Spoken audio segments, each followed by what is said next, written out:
If your job at a healthcare facility includes disinfecting against viruses, you know prevention is the best medicine. And maintaining healthy spaces starts with a healthy cleaning routine. Grainger's world-class supply chain helps ensure you have the quality products you need when you need them. From disinfectants and cleaning supplies to personal protective equipment, so you can help deliver a clean bill of health. Call 1-800-GRAINGER, click Grainger.com, or just stop by. Grainger, for the ones who get it done.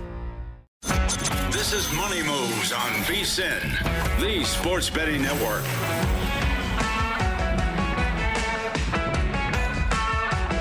We're going to get into the college baseball. We are excited for that. That actually gets started on Friday. That is on my mind. But what I was going to say, Keith, and Keith Irizarry is alongside filling in for Stormy Bonatoni today and tomorrow. A quick correction, as we were discussing, Brian Ortega with a sharp eye, finding those Tigers at 22-1 to have the most wins in the month of June. That was over at Caesars. That is now 12-1. So wanted to let our audience know. I did get a text about that, about, hey, where's that at? It is at Caesars, but it's now down to 12-1. I would actually posit that 12-1 still with that schedule is worth playing. So we will talk more. We can talk more about most wins in June, which is always a fun market, most wins of the month. We did not get there with our 2 this year or this month, but we will see if we can get there next month. All right, with that, Major League Baseball, we do have a short slate, but I think some intriguing ones, including one that's going to get started, a doubleheader, in the next 5 minutes. Let's start here really quickly. I do have a bet here. Braves, Phillies, Christopher Sanchez versus A.J. Smith-Shawver. Phillies right now about $1.66, depending on when you look. Total is 8. Any thoughts for you here in the first of the two between Atlanta and Philly? Phillies' first 5 is the play. Sanchez has looked real good this season. I think there's going to be I actually think both games are going to be relatively low scoring. I like the first 5 for the Phillies here. Great minds think alike. That is exactly how I played this. Laid the half run with the Phillies in the first 5. With Sanchez, to your point, Sanchez has been, I've just called him rock solid. Like, he's not elite, but he's above average. Yeah. He's going to give you pretty much a baseline of production, it seems, every time that he's out there. And I wanted to ask you, you're really deep in the weeds in baseball. One of the things that I've always wrestled with baseball, and Shawver's a guy, or Smith-Shawver's a guy that does kind of fit these parameters.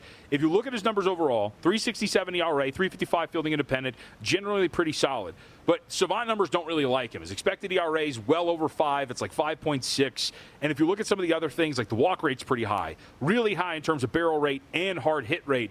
How do you balance those things when you look at a profile for a guy like Shawver? Because some metrics to tell you he's fine. Others, I think, paint a picture of a dude that is at some point probably going to give up a pretty big number. So where's that balance? How do you handle it? So I think that there's got to be a balance between looking at the numbers and watching the guy pitch. Sure. I think he looks like a solid pitcher, nothing special. So I think that, like Jerry Seinfeld said, it'll all balance out at some point, right? He's a balance out guy. I don't see A.J. Smith-Shawver as a frontline ace for a team. That's not the guy that I see out of this. A day like today, yeah, the Phillies bats might rake a little bit. They could.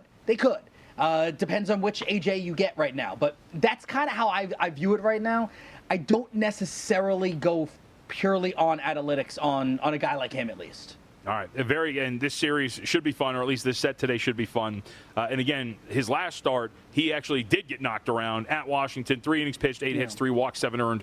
So we'll see if that guy shows up or the dude who's been on the hill for the most part of the series for the Atlanta Braves. Now, the next one, let's stick with this series because it, again, is a doubleheader. Let's go. I'm excited about the second game. This looks awesome. We get Chris Sale versus Zach Wheeler. This opened a pick on both sides, 7.5 shaded slightly to the over. We're still sitting there pretty much slight movement toward Philadelphia. Chris Sale back in Cy Young form without a doubt. His last 7 starts, 42 2/3, .90 ERA, 270 on the FIP. He has struck out 31% of the batters he has faced. He has walked only about 7% of these guys, not given up anything in terms of hard contact, and he hasn't allowed more than 2 earned runs in those starts. And then we get Wheeler on the other side, who has been absolutely incredible. What do we do here in this one? Well, first, I think that we should give a little bit more love to Zach Wheeler. 22 2/3 consecutive scoreless innings pitched, 6 or more innings scoreless innings pitched in 3 consecutive starts. And these are the guys that finished 1-2 in the Cy Young last year. So let's start there. I think the under is probably the play. Both of these pitchers, you would believe, barring something catastrophic, will go about 6 innings, maybe even 7 innings, probably not give up a lot, and then it's going to get turned over to the bullpen. So maybe I don't know if I don't think there's maybe a wrestle back and forth about a first 5 here. No, I wouldn't. I would just play the under here. I think also I haven't seen yet if Bryce Harper is playing today. He got hit on Tuesday. He wouldn't have played yesterday had they played. So I think that'll be something to monitor as well. The Phillies, they are as red hot as anyone can be. 22-6 if you date it all the way back to April 26th, the best record in all of baseball. And basically everything has gotten better. Like every level of their game has gotten better. The first 26 games, they were 13-13. They were a fine average team. ERA was like 3.7, 3.6, something like that. Last 28 games, ERA is sub 3. They're 22-6, like I mentioned. They're scoring a lot of runs. The Phillies are becoming a team that really might be, on the sky path towards greatness this year. I know a lot of Mets fans don't like that. A lot of Braves fans aren't going to enjoy that either. I love this Phillies team. I love the way they're built. All right, so to that point, thank you for reminding me. Bryce Harper not in the lineup for Philadelphia for Game 1. Okay. Ronald Acuna Jr. also not in the lineup for Atlanta. So 2 big names that won't be there, at least for the first game of the doubleheader. We'll see what happens for the second, but right now those 2 not available for today. So I did bet this one too, the second one. I went first 3 under 1.5 at plus 130. So again, just low-hanging fruit. Let's go. I think both of these guys can get through this with a few blemishes. It's going to help too as well if Acuna and Harper obviously aren't in the respective lineups for Game 2. We'll see if that's the case, but sometimes like here on Money Moves, we have called it the low-hanging fruit games, right? We had Hunter Brown and Jacob deGrom the other day or whatever it was, like a week ago. Just go under. Let's just trust these guys, and I think that's what's going to be the case here. So first 3 under 1.5 plus 130, the play for me here. All right, let's get to the other ones.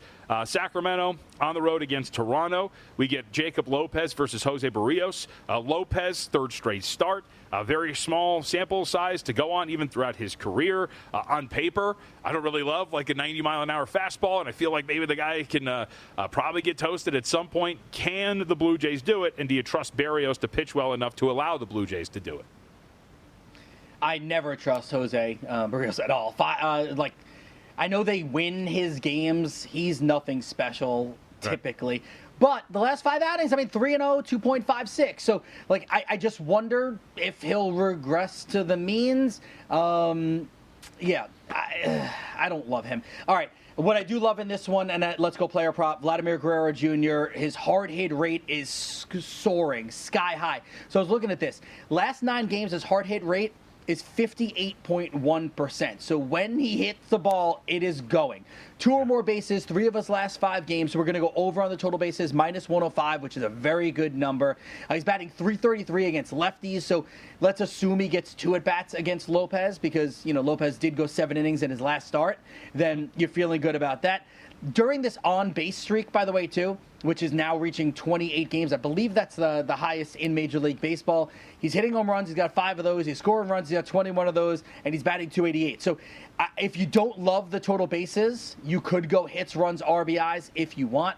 I like total bases. Minus 105 feels like a really good price for that, too.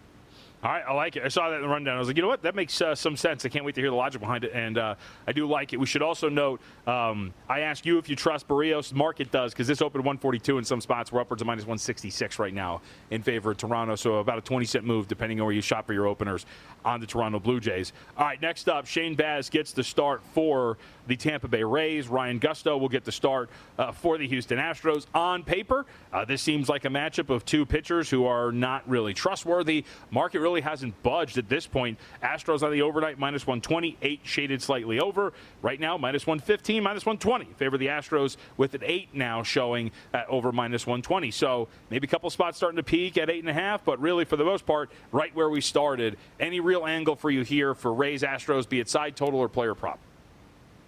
Sure. Rays are hot, and the Astros are hot, by the way. And the Rays streak really started when they beat the Astros. They win 7 of their last 8 games. The Astros winners of 5 of their last 6 games. So you can look at that. But I'll go with players. So my first whenever I go to the Astros, the first player I look at is Jose Altuve. What has he done against the opposing pitcher? Not great numbers. I still think you could play Altuve if you want. I'm waiting for Yordan Alvarez to wake up. He hasn't. Still barely batting over 200, not hitting home runs, only has 3 of those. I'm going to go with Jeremy Pena. Over 1.5 hits, runs, RBIs, minus 135, so it's not that juiced. He's topped this 3 of his last 4 games, and over his last 20 games, there's a bigger sample size for you. Batting .333, he's got 3 home runs, he's scoring runs, 11 of those, and he's getting on base. He's got 15 RBIs also. So I think Pena's the play here, but I wouldn't be mad at you if you wanted to dive in on an Altuve prop. All right, and last but not least, an interesting matchup here. Mackenzie Gore will get the start to oppose Emerson Hancock and the Seattle Mariners. Gore is one of those guys that, again, we talked about watching a guy pitch versus what the results have been and what the statistics say. The profile for him looks pretty solid on paper, that you probably should expect a little bit better from Gore. 3.47 ERA, but a 2.81 fielding independent. If you look at the strikeout numbers in terms of swing and miss stuff, it's been really good for him. Chase rate in the 86th percentile, whiff rates in the 95th percentile. He's been very strong. Would you take him over Emerson Hancock and the Mariners? I would take a slight lean here. I'm not a big Hancock guy. No, give me Gore over 7.5 strikeouts on this one, minus 130. It's what he does. Whether they win or lose, he strikes people out. And by the way, the Mariners are averaging almost 9 strikeouts per contest as well. Gore back-to-back games with 9 strikeouts. He leads the majors with 93 Ks. He's topped this prop, 3 of his last 4, 5 of his last 7. And he has produced, what was the number I read? It was 13.5 strikeouts per 9. That is the most in the majors. So give me Gore over 7.5. Really quick, sprinkle on a home run. James Wood to homer, 4-1 odds. Emerson Hancock has given up at least 1 home run in 3 consecutive starts. I like it. I like it. I also like that in 2 weeks, we're going to be on the road here on Money Moves. We'll be out at the College World Series, June 12th to the 14th. Special editions of our show and Follow the Money live from Rocco's out in Omaha, home of the famous Jello Shot Challenge. I will take that challenge on myself. The question is just who I will buy those Jello shots for in terms of the teams. That will be decided once we get there, but very much looking forward to it. If you're out in the area for the College World Series, please come by and say what's up. When we come back, we've got to talk a little bit about the NBA, some player props, and more. And in 15, Raheem Palmer will join us out from the Ringer to get his thoughts on the Eastern Conference Finals and the NBA Finals.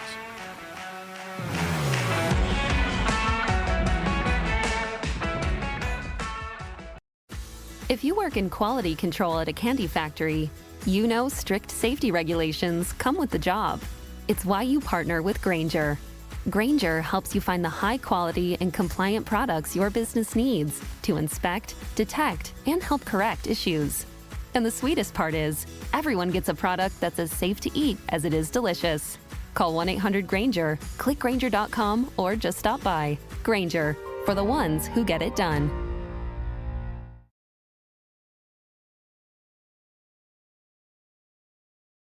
You're watching Money Moves here on VSiN, the Sports Betting Network.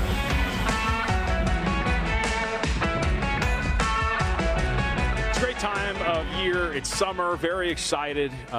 People storming on vacation. We'll find out where she's at coming up a little bit. This is the time of year where you get out and about. Now, sometimes when you get out and about, if you are somebody that does have, a little bit of expendable income, some time on your hands, get into a little bit of trouble. For example, maybe you are caught on video with a bag of pink powder while your team is getting ready to go for football. Happened to Stephon Diggs. Happens to the best of us at times. I remember a couple years ago, Bill caught me with a bag of pink powder on a video, and he told me, man, we can't do this. I was like, sorry, Bill. All right, I apologize. But the New England Patriots and Stephon Diggs, they got to deal with something now. Keith, what is going on here? With my team that is going to win 10 or more games, Diggs has caught himself in some hot water, though. There is so much to that you just said there. That's very true. That I want to ask questions. I want to expand upon. Also, by the way, Stephon Diggs is I think he's dating Cardi B. Correct. And you he don't was have to being say you very, think. We all very know that. flirtatious. Yeah. Okay, so part of this was that he was being very, very flirtatious with these young ladies as well. So I'm not sure that goes over perfectly. What do we think the pink stuff was? I don't want to speculate. I don't want to speculate and get in trouble. Don't speculate. Don't get in trouble. Yeah. Not a good look. Not a very good look. I sent over to you and Ortega. There was something on Twitter showing the Patriots receivers going through drills yesterday, and they dropped like every pass. Mm-hmm. Oh yeah. And he's out there on a boat, dancing and doing his thing. This isn't good. It's not a good start. Stephon Diggs is very talented wide receiver, coming back from an injury as well. Drake May needs him. Your 10 or more wins definitely will need Stephon Diggs to step up. Yeah, if I'm Mike Vrabel, I'm a little upset I have to deal with this right now. But you know what? As long as let's say it was nothing illegal going on. If it was nothing illegal going on, this will be forgotten by tomorrow or the next day or whatever. It won't be a big deal. I don't know if you're familiar with it or not, but does anybody have a background on maritime law at all? If he was maybe in international waters, I don't think we really have to worry about this. I don't think it's a problem. Oh, okay. Yeah, see? So we're good. So stop trying to bring my Patriots down. Like, this is what we're talking about here, right? The unfair nature of the media cycle and the fact that we have to talk about this is absolutely ridiculous. And just because maybe in 2025 he and Cardi B, pop and rap sensation, want to be in an open relationship potentially, I don't think that's any of our business. So you know what? I am actually now firmly planted in the other camp that this is actually a smear campaign against my guy, Stephon Diggs. But I will say, having not been rich and famous, I do know one thing. Would you not tell people to put the phones away? Who's recording? What are we doing? We live in a world, by the way, where you can't do anything. I'll do the word shady, right? Or even questionable without risk of being videotaped and stuff like that. Like, we think about all of the athletes that did some stuff back in the 80s and the 90s before all of this was a thing where social media existed and all these camera phones were around. My God, the amount of trouble that it would have gotten in. That's why I will always come back to, the fact that LeBron has kept his nose so clean and never been caught doing anything he really wasn't supposed to be doing or anything like that. It's pretty darn impressive in the era of, again, if you're watching on video, with this phone thing right here that can capture everything. It's crazy. Well, not everybody can be a family man like Larry Bird or Magic Johnson or Kobe Bryant or Michael Jordan.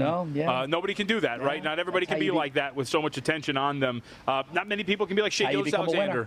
Yep, the Shea seems like a family man as well, and his team is on to the NBA Finals, awaiting his opponent. How about this? Kelly Bidlin put this together. Did there, by the way. For a numbers game, yep. Favorites heading into the NBA Finals of minus 750 or more. 2025, we have the Thunder, who in the futures market are now minus 750 to win the NBA Finals. They would be $8 favorites, at least on the look-at markets, in the Finals against Indiana. Keith, the last time we saw a favorite this big in 2018, the Warriors were minus 1075 in their series against, I believe, it was a Toronto Raptors series, if I remember correctly. And then that was the Durant injury. Yep. And then 2002, you have to go all the way back there to have a favorite going into the finals of minus 750 or more. That was the Los Angeles Lakers. So I will ask the simple question here. This is your hypothetical series prices broken down by series correct score, series total games. Are they deserving of this? Is Oklahoma City deserving of this status as this big of a favorite? Yeah. There's a reason why you won almost 70 games. There's a reason why you beat everybody by an average score of more than 12. There's a reason why you've got the league MVP and a third-team All-NBA performer in Jalen Williams.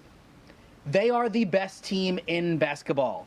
I thought the question was going to be if the Celtics or the Cavaliers had gotten to the NBA Finals, what would it have looked like? If a healthy Boston Celtics was looking for another championship, what would it have looked like? Because then you would have had the veteran team in the Celtics that have been there before, done that, going up against the new kids on the block, I guess you could say, in the Oklahoma City Thunder. When you look at it this way, it's a Pacers team that... So I think the Knicks won their NBA championship essentially by beating the Celtics, right? Mm-hmm. The Pacers, you have to wonder if their winning of a quote-unquote big series championship like kind of thing is beating the Knicks, and then they fall flat in the finals. I think the Thunder in 5 feels like the play. I'll take the Thunder to, again, assuming this was the matchup, Thunder win 4-1, plus 210, feels like a really good play. I like it. Yeah, so answering this, you kind of answered this question because I asked this to Gil. I flipped the question that he asked us during the Super Bowl on him. So during the Super Bowl, when we were getting ready for it, he was asking me and other guests, if this thing is a blowout, who is the team most likely to do the blowing out? And I think that this answer to that question in this series, I think it's for either way. It's OKC, right? Like, if there was a team, either Indiana, New York, or OKC in the NBA Finals that was going to win in 4 games or 5 games, it is the Oklahoma City Thunder that are capable of doing that. I think the other teams that have a much more difficult time, it's highly unlikely that either of those teams, New York or Indiana, would be able to do it. I also think, as we talked about OKC, we've talked about the OKC Invitational in the Western Conference. But, man, Keith, I am surprised. I did not think that this was going to be minus 750. I think some of this smacks of we don't want your Oklahoma City money because maybe you're a little loaded too much up on that, and you're probably trying to get money some other spots if you're some of these books. But this is surprising, especially when, some of the look-ahead prices, I was texting about this with Kelly, some of the look-ahead prices for this series before Game 5 last night between Minnesota and OKC was Thunder minus 525. But because they won that game the way they did, now we see this correction to an extent. That seems very, very high. Also, I think that there's not going to be there's not a lot of belief in the Pacers. I don't think there's that. And then if somehow the Knicks were to come back and beat the Pacers in the Eastern Conference Finals and get there, like, what would they have left in their legs? They'd have to win 3 games in a row with a team that doesn't go very deep anyway. Yeah, I would think if that was the hypothetical matchup. So right now you have Thunder and Pacers. I think it would be even worse. It's funny you say that. So I'm going to get started on this too. Again, going back to kind of tying it back to the Eastern Conference Finals here today and what we're going to get to, because Raheem Palmer is going to join us on the other side. And with the theme of, like, I don't understand this market respect that the New York Knicks have, opening up as 5.5-point favorites for this last game. Projected series prices over at DraftKings, OKC minus 800 over Indiana, minus 700 versus the Knicks. In terms of percentage, it's not the biggest difference in the world, but what are we doing here again with this thought that Indiana rates lower than New York and clearly does so? I just don't understand it at all, and all of these series prices are projecting this to be. The game that we're seeing today is projecting that strength forward. Like, I just don't get it. The Knicks are not better than Indiana. There's nothing that tells us that is the case. And this is coming from somebody that picked the Knicks in 7 to win the series. We have nothing that tells us that New York rates as a better team. Nothing. Wonder if this is the books trying to get you to lean towards the Knicks so that you just waste your money. That's how I feel. Bet on the Knicks. You're wasting your money. Yeah, there you go. All right. Well, hopefully tonight that is the case as well, because Indiana, I think, is pretty live here in this spot. No, against, we're rooting for the Knicks tonight. I'm getting you on my bandwagon. You're going to root for the Knicks tonight. Let's go. That'll never happen. You love New York. They say that nothing is impossible. That is impossible. That is a feat that will never happen. I disagree. I think if the New York Knicks hired you, you would root for the Knicks. Oh, yeah. I mean, I don't know. There's certain prices. Yes, you would. I don't know. The price has got to be really good. If they're good. paying you boatloads of money, oodles of money, I think we could get you to root for the Knicks. Price has got to be right, much like this all-in summer hotel package. This price is just fantastic. $400 all in, and you covered 2-night hotel stay here at Circa, $100 dining credit, $100 beverage credit, and a day bet at Stadium Swim now through September 4th. Go to circalasvegas.com. Check in the all-in summer hotel package. Absolutely tremendous. $400, all of it included, folks. Check it out now.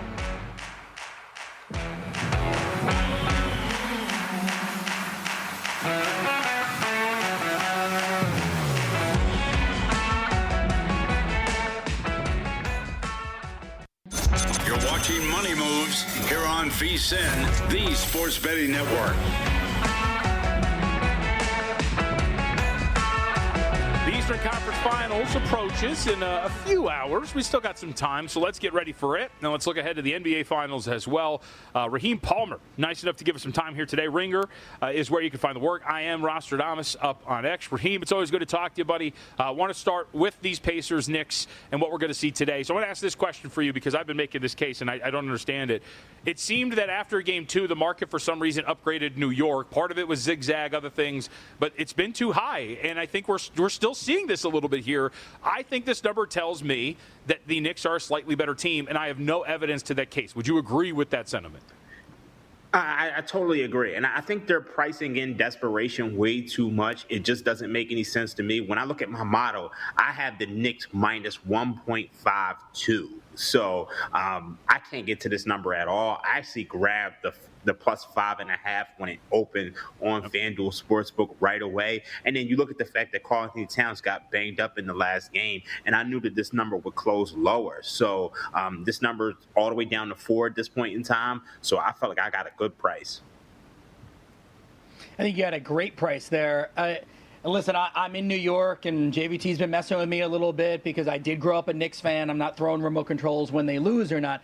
But, yeah, I don't really see a way that the Knicks win tonight. I think the Pacers just kind of close it out. Do you have what are other plays that you'd be looking at in this game? So I don't necessarily have any other plays in this game, but one thing I will say is that historically, this has not been a good spot for teams who are up 3-1. I mean, if you look at things historically, teams up 3-1 on the road are 12-32 straight up. That's 27.3%. And then against the spread, 19-25, 43.2%. Now, obviously, the Indiana Pacers, they won a game 5 on the road against the Cleveland Cavaliers, but they were down big at halftime. And then the last one we saw, the Knicks, they lost to the Celtics in Game 5 before going back and closing out in Game 6. I think if you're looking at some other plays, I mean, you could never go wrong with Brunson over points. I know it's square, but in order for the Knicks to have a chance, Brunson has to score. And then, obviously one of the plays we've been playing heavy on the Ringer Gambling Show is T.J. McConnell over points. I mean, he's crushed the Knicks. Now, Benedict Mathurin, he stepped up big time in the last game, so T.J. didn't have to do as much. But I think his T.J. points over is pretty good. All right, let's talk some general hoops here. We'll focus on Brunson because, Raheem, I've been kind of picking at this scab for a while now. Look, they're minus 26 in his minutes in this series with him and Cat on the floor together. They've been absolutely abysmal on defense. Tibbs started to stagger them a little bit in the last game, and the times that he has done it, it's because he's been in foul trouble. Brunson, is Tibbs going to make an adjustment here? Is he going to stagger them a little bit more? Do you trust that that's going to happen? How does this look? Tibbs seems very, very stubborn to me. So I don't trust him to ever make an adjustment. I think he's I think he stumbled on to, the bench lineup, at the end of Game 3, but I mean, for the most part, he's stuck to his guns, and I think he's going to do that here. So I'm never going to trust a Tibbs adjustment at all. Yeah, a couple of players I'm looking at, OJ Anunoby, his steals, Halliburton, his steals. I think that you can I've been finding these little edges on the defensive side. Those are plays for me. All right, so we got that game. You watched Oklahoma City absolutely dismantle Minnesota. What has been the most impressive thing, and what are the most impressive things about Oklahoma City during this run? I mean, it's by far the defense. I mean, when you look at this Oklahoma City Thunder defense, it's absolutely incredible. They held Minnesota to a 91 offensive rating yesterday, and that wasn't even in the top 10 games for Oklahoma City all year long. I mean, you're talking about a team who, at home during the playoffs, they're 8-1 in the playoffs at home, and they've won games by 51-19, 43-7. 32, 36, 15, and 30. And, if it wasn't for 2 Aaron Gordon threes, this team would be what? You're talking 12-1 in the playoffs? I mean, so, the biggest thing is that I think you got to give a little credit to the Denver Nuggets for how they performed in that series because, outside of that, they've been completely dominant. By extension, then the Los Angeles Clippers are like a really great team, right? I think that's what we can all take away from that. All right, really. Oh, yeah, we definitely can take away. The Clippers, they lost 2 swing games in that series. And I think if they don't, I think as we're seeing in this series, if you look through the entire postseason, if you lose a swing game, it dramatically changes everything. And you could say the same thing for this Knicks-Pacers series. I mean, the Knicks were up 17 in the fourth quarter, 14 with 2 minutes to go, and end up losing the game, and it's probably going to swing this series. So you can't lose a swing game. Unfortunately, the Clippers, they lost 2. I think they were the second best team in the conference. Yes. See, we like that. Cut that, please. Send that to me. Very much enjoy it. All right, Raheem Palmer's with us, Progressive Guest Line. Let's how you have priced this Thunder team. Where are you at? Do you have a projection for either series in the NBA Finals? Because we do have some series prices out there. Minus 800, the projected series price at DraftKings over Indiana. Minus 700 for the series over the Knicks. I think part of that, Raheem, might be like to deter some Thunder money. But what do you make these series prices? No, I think it's the accurate number. Okay. When I look at my model, which gives and I'm kind of using a little conservative adjustment because if I use full season numbers, it gets even higher. So my model gives the Thunder a 75% chance of winning their home games, a 64% chance of winning their road games. Sure. And if you sim that based on 100,000 simulations, you got the Thunder getting an 88.3% chance of winning, and the Pacers winning 11% of the time. So that's 756, which, if you look on FanDuel right now, that's a minus 770. So I'm right along with the market. And if I use full season numbers, this number is going to go up. So I agree with the market. The interesting thing is that this is actually the second highest NBA Finals spread in the last 24 years. The last one that was just, higher than this was Warriors versus Cavs, the year they traded Kyrie in 2017-18.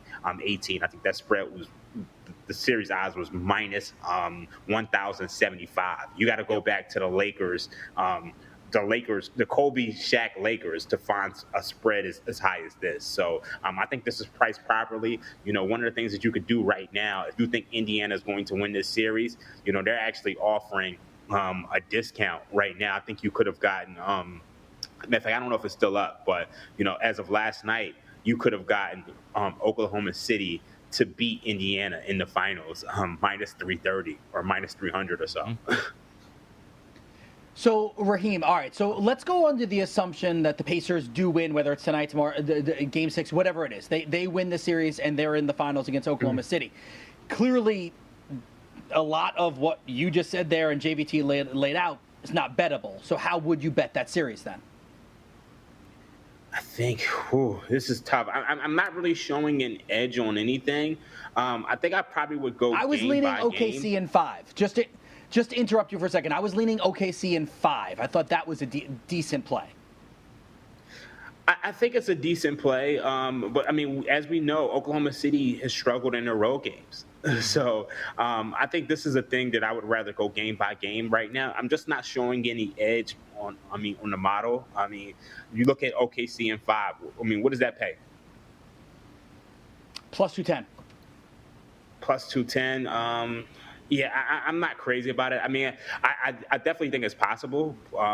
They've won most of the series in 5, but I don't want to play it, honestly. I'm just not showing any edge from the model.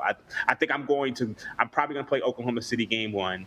I think Oklahoma City is such a juggernaut at home. I think you can get an edge game by game and then approach it from there. But edge-wise, I'm not in love with anything right now. Raheem Palmer with us again at I Am Rostradamus up on Twitter. All right, we'll get you out of here with a fun question. Shams goes on, I think it was ESPN the other day, says this is going to be one of the craziest off seasons we've seen in a long time. What's your craziest off season take? What's the biggest move? Who's in a new uniform? What do you got? What are you looking forward to? Well, I think obviously we're going to see Kevin Durant in the new uniform. I think we're probably going to see Giannis in the new uniform. I think, somebody in the East has to go for it. Because right now you're looking at the New York Knicks and the Indiana Pacers who are probably going to go into next season as favorites. Maybe the Cavs will be there, run it back. But I think whoever decides to go for it, they have a real shot. But my craziest take is that Orlando is probably going to go to the Eastern Conference Finals. Ooh, okay. I like it. Wow. I'm down with that. I think our own Zach Cohen will be down with that. He is a low-key Orlando stan. Just get some offense in there, and I think they'll be pretty good. Raheem, it's good to talk to you, man. Thank you very much for the time, as always, dude. No doubt. You have a good one. Yep, the Ringer, FanDuel TV. Thanks, I am Rostradamus up on Twitter if you want to go and see what's up. What do you got?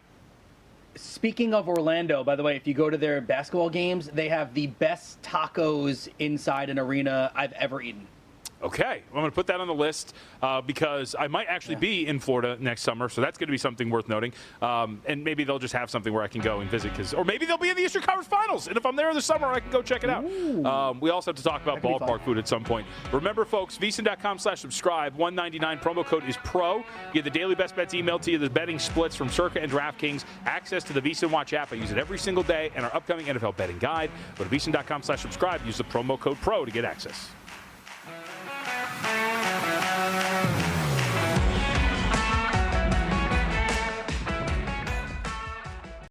If your job at a healthcare facility includes disinfecting against viruses, you know prevention is the best medicine. And maintaining healthy spaces starts with a healthy cleaning routine. Grainger's world-class supply chain helps ensure you have the quality products you need when you need them. From disinfectants and cleaning supplies to personal protective equipment, so you can help deliver a clean bill of health. Call 1-800-GRAINGER, click Grainger.com, or just stop by. Grainger, for the ones who get it done.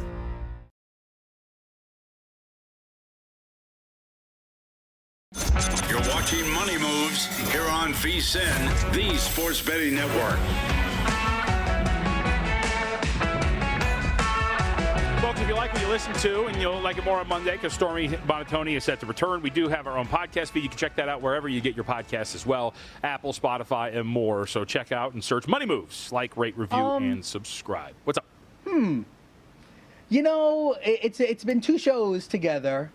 I know what you're going to say here. If you like what you're hearing, you'll like it more when Stormy is back. Now, let me defend myself really quickly. That was actually a clunky way to say people are tired of hearing just me or a me in general. I think because you have done many shows with Stormy, if it was you and Stormy, people would be very happy. So that was more of a shot at me. That was not a shot at you, despite the fact that you do represent the state of New York. Okay. I'm going to be in Philadelphia this weekend, though. Is that better? There we go. Yeah, there we go. I like my time in Philly. So many moons ago when I was here, well, I've been here for a while, but they would fly me out to Atlantic City, or they would fly me to Philly, and then I would drive into Atlantic City to do shows with Lombardi when Lombardi first joined the network. And I very much enjoyed my time in that area. Atlantic City's cool. Exploring the little parts of Philadelphia that I could were very cool as well. So enjoyed. Speaking of, I learned, because this is going to tease to tomorrow's Where in the World is Stormy Buonantony, I learned from the pictures she just sent us a few minutes ago that Italy and Switzerland share a border. I did not realize until I took my trips out there how congested all of you East Coasters are. Like, I did not know Jersey and Philly were that close together. I didn't know I could just drive 45 minutes and be in New Jersey. That is something that was surprising to me. Did you miss the part that Mike Trout was actually from New Jersey, but is a big Philadelphia sports fan because he's so close to the Philadelphia area? Come on, man. No, I just thought he was a man of weak constitution and was just rooting for a good team. I got to take shots every time I can. All right, speaking of Stormy, we have our next edition of Where in the World is Stormy Buonantony. Credit to Stormy again. She has been strong on this, sending us pictures. And there she is, her and her husband, Chris, were making pizzas yesterday. We don't know where exactly they did, but some very, very solid-looking pizzas. And we do have, I believe, a list of ingredients on said pizzas. Hers, and I believe they're both the same. Mozzarella, salami, prosciutto, and maybe some olive oil as well. How about that?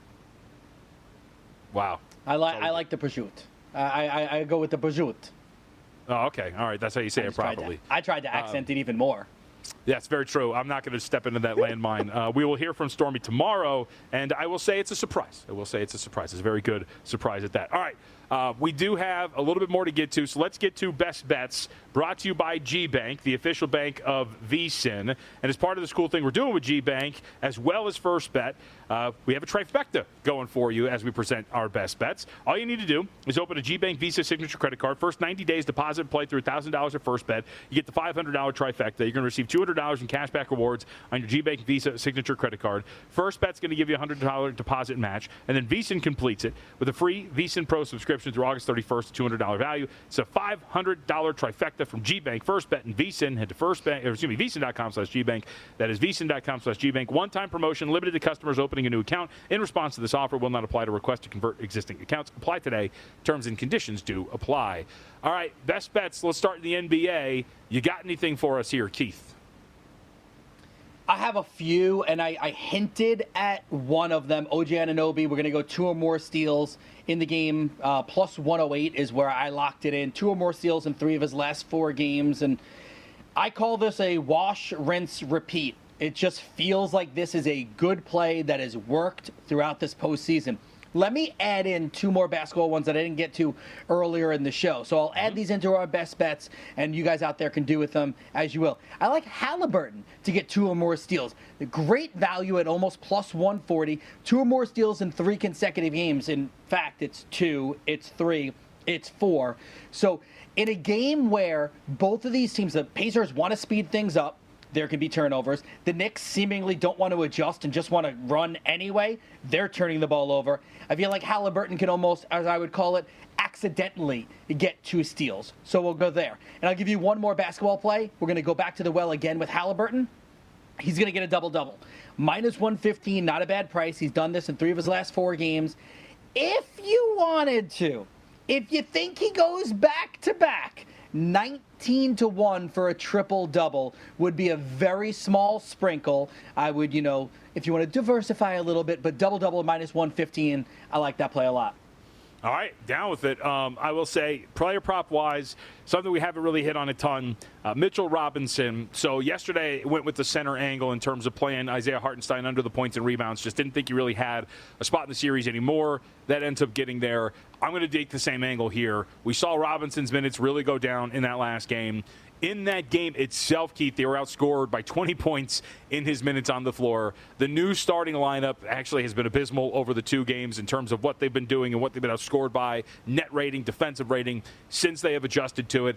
I don't know if Tibbs goes away from the starting lineup, but I do think that he is going to find out quick that you just can't put Robinson out there for really long minutes. They were going after him and Brunson, too, in the pick and roll. It was kind of a nightmare for him, and I think that's going to continue. So I think Robinson's minutes get cut short, and I think you're going to go under points and rebounds tonight for him against the Indiana Pacers. So under 13.5 points and rebounds for Robinson. What do you think in terms of adjustments at all? Am I wrong? Do we see more Robinson? Do we see more of the original starting lineup? What do you expect in terms of some of the player configurations out there?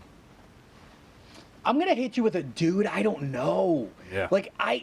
Every time I feel like maybe we'll get an adjustment from Tibbs. I mean, the fact that he put Robinson into a starting lineup and bench Josh Hart, and Hart still played starters minutes. You're like, okay, you can change a Tiger stripes, and Tibbs is going to make some changes. I just don't trust the adjustments. I think the Pacers, I don't know. I think the Pacers just have the Knicks. I'm going to cross my fingers. I would like to be sitting here tomorrow, and you and I are having a conversation about the Knicks won, and we get more basketball. Again, this is not the Knick fandom thing. I just want more hoops. I'd like to see more games. It's been a fun series too, so I'd like more games. Yeah, that's the other one is if they win tonight, we didn't even hit that. We have the week off until next week's NBA Finals get started. So that's always a bummer. We actually had that last year where the 2 conference finals were done pretty short, and you had a really long break in between the conference finals we don't and the NBA start till finals. Thursday next week, right? Yeah. So I don't want to break. I don't want a full week. A few days is nice, but not a full week. All right, also in baseball for me, 2 plays. One of them underway, off to a good start. Phillies first 5 minus the half run against Atlanta. They are up 2-0, courtesy of a 2-run shot from Marchand for the Philadelphia Phillies. So Rafael Marchand gets it going for Philadelphia. Did lay the half run there and have the first 3 under 1.5 at plus 130 in our second of the doubleheader between Atlanta and Philly. Anything in baseball you want to leave us with? Yeah, I'll leave you with one of my best bets on the diamond, Vladimir Guerrero Jr. We're going to go over 1.5 total bases. He's done this 3 of his last 5 games. And matching up against Jacob Lopez, assumingly for probably 2 at-bats. And Lopez, while coming off his best outing, 7 innings, I don't think that's sustainable. Vladdy crushes lefties, batting .333 against them this season. Over his last 9 games, it was the number I gave you earlier in the show. Want to give it again. His hard hit rate is 58.1%. That is awesome.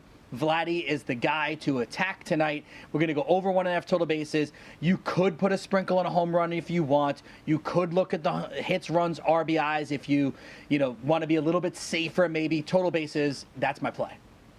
All right. With that, best bets in the book, again, brought to you by G-Bank. Last 90 seconds, we got some news today. It would seem that we are going to get the expanded brackets in the NCAA tournament in college hoops.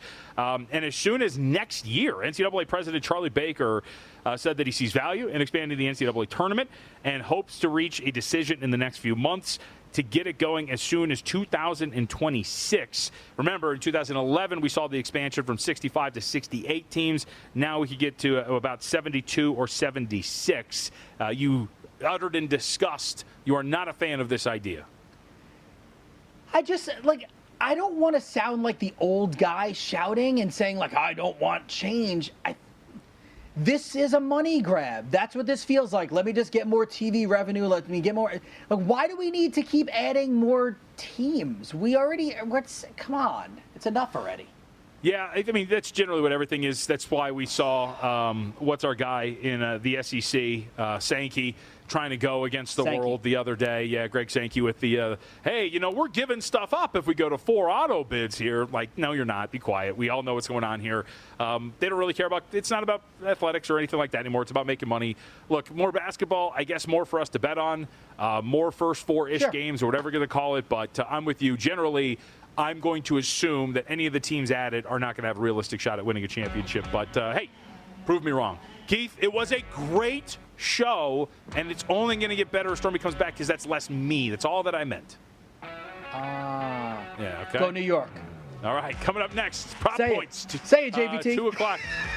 Let's see, I can't. Sorry, I think Keith is cutting out, but Make It Rain is coming up at 3 p.m., and then Follow the Money at 4. Don't go anywhere and enjoy the lineup. Good luck tonight.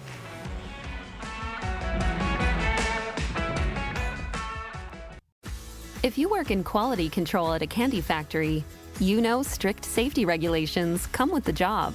It's why you partner with Grainger. Grainger helps you find the high quality and compliant products your business needs to inspect, detect, and help correct issues. And the sweetest part is, everyone gets a product that's as safe to eat as it is delicious. Call 1-800-GRAINGER, click Grainger.com, or just stop by. Grainger, for the ones who get it done.